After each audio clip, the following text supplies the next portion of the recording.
to shoot the ending of the books really Martin gave us. This famous petition, all this stuff, is it? To reshoot? But I like the final of the series. Yeah. The reality is, think of the amount of trouble when The Sopranos finished.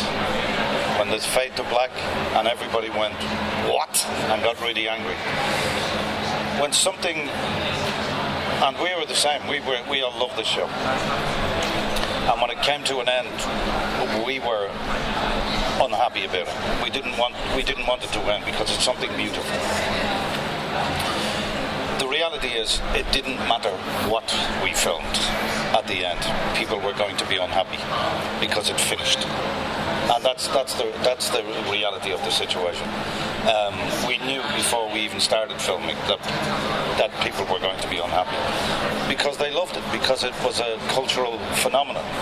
They'd grown to love Bran Stark, Sansa's journey, Daenerys' rise as a victim, as a female victim, to rise to enormous power.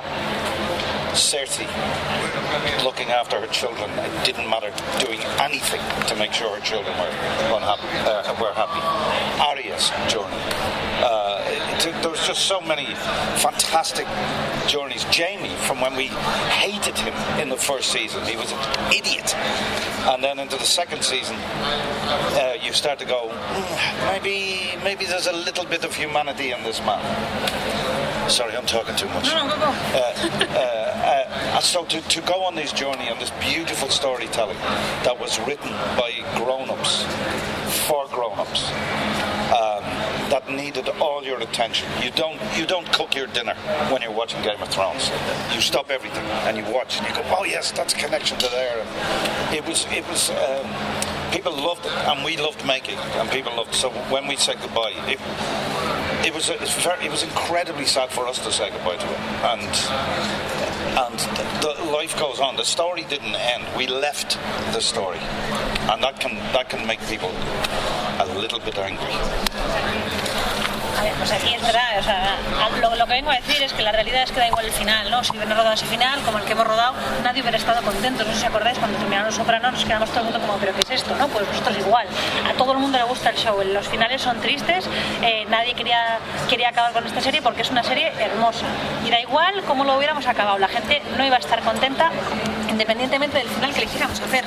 Y entonces sabíamos que nadie iba a estar contento antes de empezar a rodar este final, ¿no? Porque se había convertido esta serie en un fenómeno cultural, ¿no? Era impresionante el viaje de Sansa, cómo subió Daenerys para acabar siendo víctima del poder y de la ambición, cómo Cersei estaba dispuesta a pasar sobre todo por sus hijos, Arya, tantos viajes, ¿no? Jaime, que pasa a ser un idiota, que de repente ves algo de humanidad y te empieza a caer bien, ¿no? Por lo tanto, es verdad que es una historia, una narrativa impresionante, escrita por adultos, para adultos, donde necesitas toda tu atención, no puedes cocinar y a la vez ver la serie, necesitas poner todo en ella, y me parece que ha sido un viaje precioso, y para nosotros ha sido también increíblemente triste acabarla, pero bueno, la historia no ha terminado, nosotros la hemos dejado. Well done. To do that? It always depends. When my agent rang me first and said, I'm going to send you this thing, what is it? Game of Thrones. It was a book, fantasy book. I went, wait. And then they said dragons. Oh. And I immediately said to my agent, no, not really. And she said, wait, it's HBO. It's the people who made The Wire, The Sopranos. And I said, okay, send it over. And when I read it, I went, this script is beautiful. It's not about dragons. It's about power. It's about family, legacy, and how power corrupts.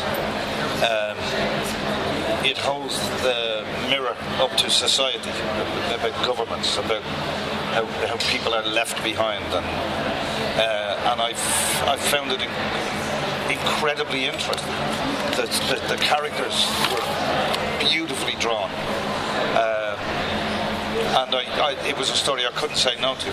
So that's what I when I'm acting, I look for a good story, a good character to play that has meaning in the script. If HBO came to me again with a spin-off or a prequel or whatever it may be, and went, look, maybe even a different character, and if I read it and went, I have something to bring here, then I'd be always interested. I never rule anything out. Vale. Pues mira, te cuento. A mí me llamó mi agente por teléfono, es que siempre depende. Y entonces me llama mi agente y me dice, mira, tengo este guión, se llama Juego de Tronos y es sobre fantasía, hay dragones. Y le digo, ay, es que no sé si me convence mucho esa historia. Me dice, no, espérate, esto es HBO, son los que han hecho The Wire, los que han hecho Los Soprano. Digo, venga, ándamelo y me lo leo. Entonces me lo manda y leí un guión absolutamente increíble. No se trata de dragones, es una historia de poder, de familia, del legado. Es una historia sobre la corrupción del poder, es un espejo de la sociedad, habla de los marginados. Y la verdad es que a mí lo que me interesa siempre es una historia. Aquí están los personajes muy bien creados, muy bien dibujados. Si a mí me hablas de una buena historia, de un buen personaje, yo le veo sentido y tengo algo que aportar, ¿no? Si me viene HBO con un spin-off, con una precuela, con lo que sea, incluso con un personaje distinto al mío, y todos estos elementos se cumplen, sin duda estaré encantado de entrar.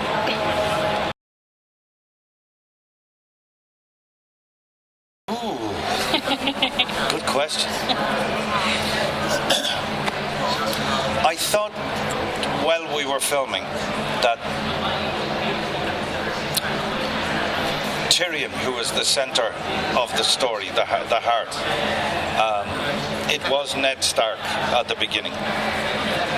But we always went back to Tyrion, his hard life, the way he was treated, his clever brain.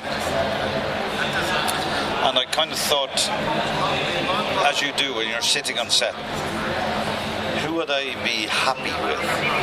I'm not saying I would get it right or wrong, but who would I be happy with as king? And I thought if they went for Tyrion, I could be happy with that. But it was impossible to predict. It was one of the reasons we love the show, because we used to sit in costume on set going, who do you think is going to be on the throne at the end? We discussed it. And I didn't know until the table reading who it was going to be. I was turning the page going, yes, it's Bran. Fantastic. Pues mira, es una buena pregunta, ¿no? Porque es verdad que mientras rodábamos, Tyrion nos parecía que hubiera sido muy interesante, ¿no? Era un poco el centro de la historia. También es verdad que Ned más al principio, pero luego pasó lo que pasó. Y después Tyrion, ¿no? Que tenía una vida muy dura, era una persona inteligente, ¿no? Y entonces yo pensé, no necesariamente quién sería el rey más apropiado, sino con el que yo me sentiría más contento si acabase siendo rey. Y yo diría que Tyrion, ¿no? Lo divertido y lo bonito de esta historia es que era imposible de predecir. Imagínate, muchas veces durante el rodaje, en los descansos nos sentábamos todos vestidos con nuestros trajes y discutíamos, oye, ¿quién crees tú que va a acabar siendo el rey aquí al final? Y eso era lo divertido de todo esto.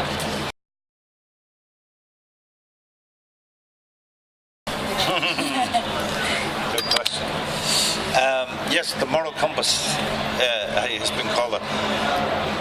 What I liked about him was that even though he's a small-time criminal, a smuggler, and a poor man, that he had more nobility than the Targaryens, the Lannisters. They were cutthroats, they were evil, they were do anything for power, anything to get to the throne, and none of that was important to Davos.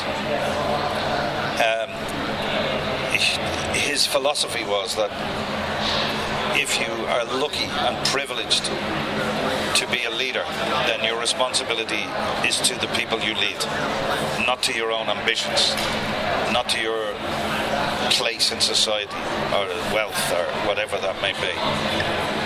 And my politics would be very similar to Mr. Davos Seaworth. Pues sí, efectivamente, como una brújula moral, así se me ha descrito muchas veces. Lo que más me gusta en el personaje es que, aunque era una especie de contrabandista, ¿no? Un pequeño criminal, tenía más nobleza que los Targaryens y los Lannister, que eran los nobles de verdad, ¿no?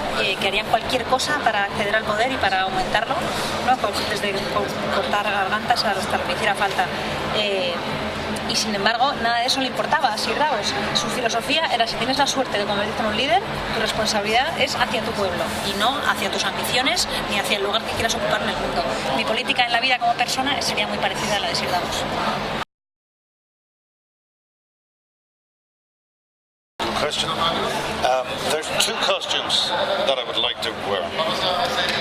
of them is Joffrey's battle armor, which is astonishing. It's beautiful. And the other is Marjorie Tyrell's wedding dress. Have you seen this? Beautiful. Each of those flowers are hand sewn. The amount of work, and did you see how thin this woman is? I wouldn't get that over my arm. But it is just, it's. I've seen it a few times, and it's just one of the most beautiful creations that I've ever seen as a costume, as a dress. And they're kind of two of the most impressive. But I also like the philosophy with like the wildlings. Michele had based those costumes on Inuit, on Eskimos, people living in the Arctic Circle, the Inuit people, and that was her thinking with the wildlings. So she wanted to have a taste of a familiar world without it being, but also it being very practical. And that was a huge part of the texture of the show. The scene? Oh, the scene. The scene. I would have loved to see with Tywin Lannister. I would have really liked. I think there could have been a really interesting scene with Davos sitting with Tywin. And Tywin's philosophy was about legacy and about family and keeping power and making people fear you. And Davos was the complete opposite. I think they could have had moments like Littlefinger and Varys. You know, there's wonderful conversations that those two had. I would have really liked that. Hay dos trajes que me gustan mucho, que es la armadura de batalla de Joffrey, que es preciosa, y el vestido de boda de Marjorie, que me parece alucinante, cada flor como está cosida a mano, la verdad es que me parece impresionante. Es verdad que solo me podría meter en el brazo porque es súper estrecho, pero son son dos de las piezas más bonitas que he visto. Y luego también me gustaría destacar todo el vestuario del Pueblo Libre. Michele, la directora de vestuario, quería hacer algo que se asemejase un poco a los trajes que llevan los esquimales. O sea, quería algo que fuese de un mundo un poco familiar y a la vez práctico, ¿no? Para este mundo tan frío. La escena para compartir con Tywin Lannister, porque me parece interesante, porque Tywin es un poco una persona que defiende mucho el legado, la familia, y le gusta imponer el miedo en sus relaciones, y yo creo que Davos es un poco lo contrario, ¿no? Y me parece que hubieran tenido una escena que sería muy parecida a la relación que tenían Varys con Meñique.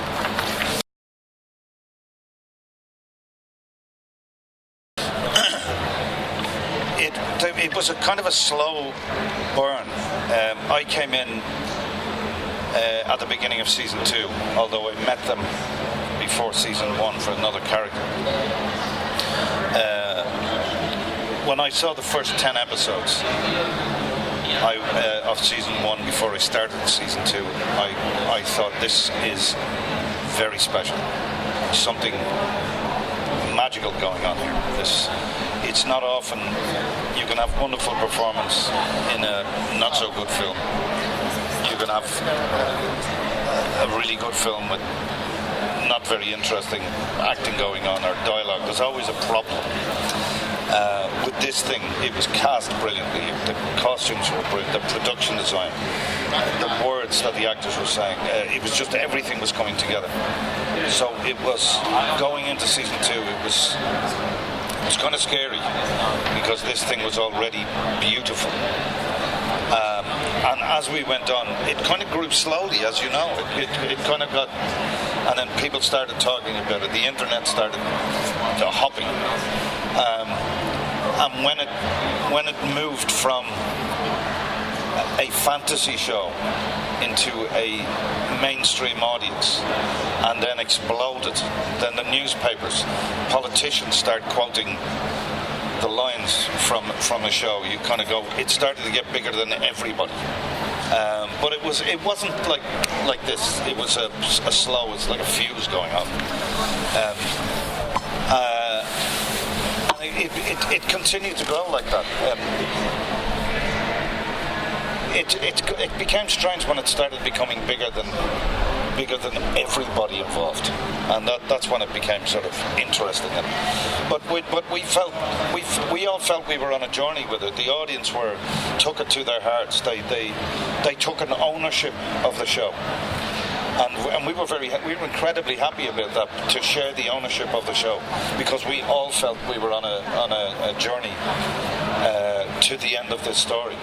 It was like climbing a mountain. It was fantastic. It was unique. There won't be anything like it again, certainly for us. There'll be many more beautiful new shows, but none of them will be like Game of Thrones. La verdad es que fue una especie de quema lenta de esto, ¿no? Yo me incorporé al inicio de la segunda temporada, aunque sí que había hecho casting para la primera temporada para otro personaje, y la verdad es que ya había visto de los 10 episodios de la primera temporada y ya pensaba, esto es muy especial, aquí hay algo mágico, ¿no? Porque a veces tienes aquí increíbles actuaciones en una película que no es tan buena, un guión que no funciona, o siempre hay algún problema, ¿no? Pero es que aquí todos los elementos se habían juntado. El diseño de producción era increíble, los diálogos, la narrativa, la dirección, el casting, todo era impresionante. Por lo tanto, ya unirme a la segunda temporada daba bastante respeto. Ya se sabía un poco que esto era increíble, ¿no?